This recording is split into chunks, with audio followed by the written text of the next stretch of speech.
സരിത, എടി നീ എന്റെ അക്കൗണ്ടിലേക്ക് 10,000 രൂപ ഇട്ടായിരുന്നോടി? 10,000.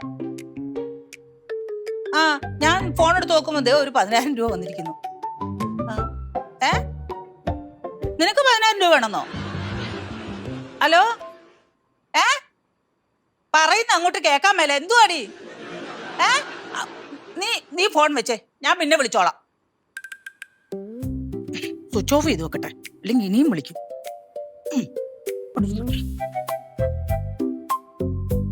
പൈസ കണ്ട കമന്ന് വീഴോ കൂട്ടും. ഒരു നയാ പൈസ കൊടുക്കും. സരിതയ്ക്ക് മാത്രമല്ല, നിനക്കും ഞാൻ തരില്ല. അമ്മ സംസാരിച്ചത് ഞാൻ കേട്ടായിരുന്നു. അതിന് ഞാൻ നിനക്ക് ഒന്നും തരില്ല. എനിക്ക് അമ്മയുടെ പൈസ ഒന്നും വേണ്ട. പക്ഷെ അമ്മ പോലീസ് പിടിക്കാതിരുന്നാ മതി. അതിന് പോലീസ് പിടിക്കാൻ ഞാൻ തെറ്റൊന്നും ചെയ്തിട്ടില്ലല്ലോ. അമ്മ ഈ ഹാക്കർമാര് ചെയ്തതാ. അതിന് അമ്മ പിടിച്ചോണ്ട് പോകും. എന്ത് കാറ്? അമ്മ ഹാക്കർ, പൈസ തട്ടിക്കുന്ന ആൾക്കാർ. അവര് അമ്മയുടെ അക്കൗണ്ടിലോട്ട് ഒരു 10,000 രൂപ ഇട്ട് വെറുതെ ഇട്ട് തരുമോ? വെറുതെ ഇട്ട് തരും. എന്നിട്ട് ആട്ടില് പടരെ മൊത്തം കൊണ്ടുപോകും. അയ്യോ, പിന്നെ നമ്മൾ എന്ത് ചെയ്യും മക്കളെ? പറയണ മുഴുവൻ കേക്ക്. അവന്മാരൊരു 10,000 രൂപ അമ്മയുടെ അക്കൗണ്ടിൽ ഇട്ട് തരുമല്ലോ. ഇത് കഴിയുമ്പോ അമ്മ ഇത് അങ്ങോട്ടും ഇങ്ങോട്ടും ട്രാൻസ്ഫർ ചെയ്യാനൊക്കെ നോക്കുമ്പോഴേ അവർ അമ്മയുടെ അക്കൗണ്ട് ഹാക്ക് ചെയ്യും. പിന്നെ അതിനകത്ത് കിടന്നതും വന്നതും എല്ലാം അവന്മാരെ എടുത്തോണ്ടു. ഞാൻ വേണം റെഡിയാക്കി തരാം. ഇങ്ങോട്ട് കൊണ്ടുപോവാ. അവരെ തിരിച്ച് ഹാക്ക് ചെയ്യണം. എടാ, നിനക്ക് ഇതൊക്കെ ചെയ്യാൻ അറിയാവോ? എന്റെ കൂട്ടുകാരൻ സൈബർ സെല്ലല്ലയോ, എനിക്കിതൊക്കെ അറിയാം. ഇങ്ങോട്ട് കൊണ്ടാ, ഞാൻ റെഡിയാക്കി തരാം. സിമ്പിളാ. ശരിയാക്കി തരുമോ? ഫോൺ എടുക്ക്. അങ്ങനെ ഇപ്പൊ ശരിയാക്കണ്ട. എന്താ ചെയ്യാക്കിയ പൈസ എന്ന് പറഞ്ഞു കഴിഞ്ഞാൽ ഇങ്ങനെ ചാവാൻ നടക്കുന്നത്. തരില്ല, പൊക്കോ. ഉറപ്പാ അമ്മ എനിക്ക് പൈസ തരത്തില്ല. തരത്തില്ല. ഇങ്ങനെ നിധി കാക്കുന്ന ഭൂതപ്പനെ കുത്തിയിരുന്നോ? തടി വെച്ചോട്ട് ഒന്നും തരണ്ട, ആർക്കും ഒന്നും തരണ്ട. ഒറ്റയ്ക്ക് തിന്നോ. നിനക്കെന്നാ തടിക്കൊരു കുറവില്ലേ? എന്റെ തടി ആരോഗ്യമുള്ളതാ. എനിക്കും ആരോഗ്യമുണ്ട്. ഞാൻ കണ്ട് ചത്താപത്തൊന്ന് ഓടി നടക്കുന്ന ഇവിടെയൊക്കെ. പലയിടത്തും വീണ് കിടന്നാ ഞാനേ ഉള്ളു പൊക്കിയെടുക്കാൻ. നീ നോക്കണ്ട, എന്നെ പുഷ്പ നോക്കിക്കോളൂ. അയ്യോ, പറ്റ ചരക്ക് പൊയ്പ. സ്വന്തം ഭർത്താവിന് വെള്ളം കൊടുക്കത്തില്ല അവള്. പിന്നെ അവളെ അമ്മായി പരിപോഷിപ്പിക്കാൻ പോകും. അവളെ നോക്കിയില്ലേ? ഞാനേ ഹോം നഴ്സിനെ നിർത്തുമല്ലോ. എന്തോന്ന്? Home nurse. അത് കറക്റ്റ്. ഹോം നേഴ്സ് അല്ല, ഹാം നേഴ്സ്. എന്റെ അമ്മേ, ഇത് കാലം വേറെയാ. പൈസ കൊടുത്തില്ലെങ്കിലേ ഈ നേലത്തിട്ട് ഔട്ട് വരും. അതിനിപ്പോ എന്റെ പൈസ എല്ലാം കൂടെ നിനക്ക് വേണോ? എല്ലാം ഞാൻ ചോദിച്ചില്ലല്ലോ. ഒരു 10,000 രൂപ കിട്ടിയപ്പോ അതിൽ നിന്നൊരു 8,000 രൂപ എനിക്ക് തന്നൂടെ? തരില്ല. ഒടുങ്ങി തിന്നും നോട്ടെല്ലാം കൂടെ. ദഹനക്കേട് പിടിച്ച് കിടന്ന് പൈസ അടിച്ചു മാറ്റാൻ നടക്കുന്നത്. എന്ത് ചെയ്യൂ ഇങ്ങനായ?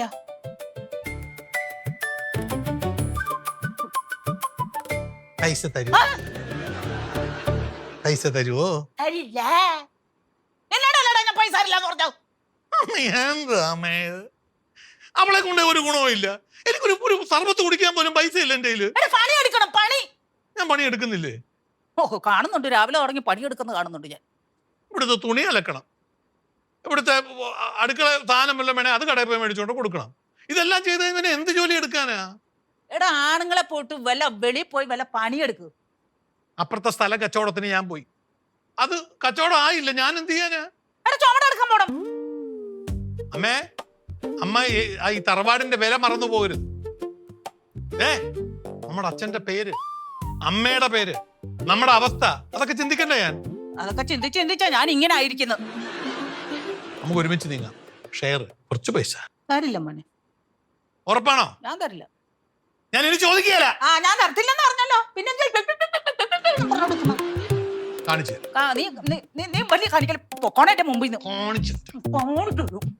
ഞാൻ ഇനി ചോദിക്കുകയല്ല. നീ ചോദിച്ചാലോട്ട് തരത്തില്ല. മനസ്സിലായോ? ഒരു പണി ചെയ്യ്, ബാങ്കിൽ പോയി എല്ലാ പൈസയും കൂടെ എടുത്തോണ്ട് ചാക്കിലിട്ട് അതിന്റെ പുറത്ത് കയറിക്കണം ഉറങ്ങ്. ഈ കിടക്ക മുഴുവൻ നോട്ടം കൊണ്ട് നിറയ്ക്കും. എന്തുവാടെ നീ ഇങ്ങനെ തുടങ്ങുന്നേ? അമ്മ ബാങ്കിൽ കിടക്കുന്നു, അമ്മയുടെ കയ്യിൽ ഇരിക്കുന്നതൊക്കെ ഒരുപോലെ. 5 പൈസ നമുക്ക് പ്രയോജനമില്ലല്ലോ. നിനക്ക് പ്രയോജനമുള്ള കാലത്ത് ഞാൻ അത് തരും. ഇപ്പൊ നിനക്ക് തരില്ല എന്ന് പറഞ്ഞാൽ തരില്ല. നിന്ന് സമയം കളയണ്ട, എന്റെ മോൻ പോവും. ഞാൻ മേളോട്ട് കെട്ടിയെടുക്കുമ്പോ എടുത്തോളാന്നല്ലേ നീ കാണിച്ചത്? അതല്ല, ഒരാളൊക്കെ കണ്ടോണ്ടിരിപ്പുണ്ട്. ആരാ? നിന്റെ അച്ഛനാ? എന്റെ അച്ഛൻ. അച്ഛൻ എന്നോട് പറഞ്ഞിട്ടുണ്ട്, ഒരൊറ്റ പൈസ നീ കൊടുക്കല്ലടി സരസ്വതി. അങ്ങേര് മരിച്ച പെൻഷനായി കിട്ടിയിരിക്കുന്ന ഓർമ്മ വേണം. എന്റെ അച്ഛൻ. നീ എന്ത് വർത്താനോട് അങ്ങനെ കെട്ടിയോളല്ലോ? ഞാൻ മകനല്ലേ? ഞാൻ മകനാണെന്ന് പറഞ്ഞാൽ അങ്ങോട്ട് ചെല്ല പിന്നെ ട്രഷറിയിലേക്ക്. അത് പിന്നെ പുരുഷോത്തമന്റെ മകനാ ഞാൻ. എനിക്ക് തരണേ നമ്മൾ ചെല്ലങ്ങോട്ട് തരുമോ? പെണ്ണുമ്പിള്ളക്കാ ഉള്ളതാ. നമ്മളെ തിന്നോ?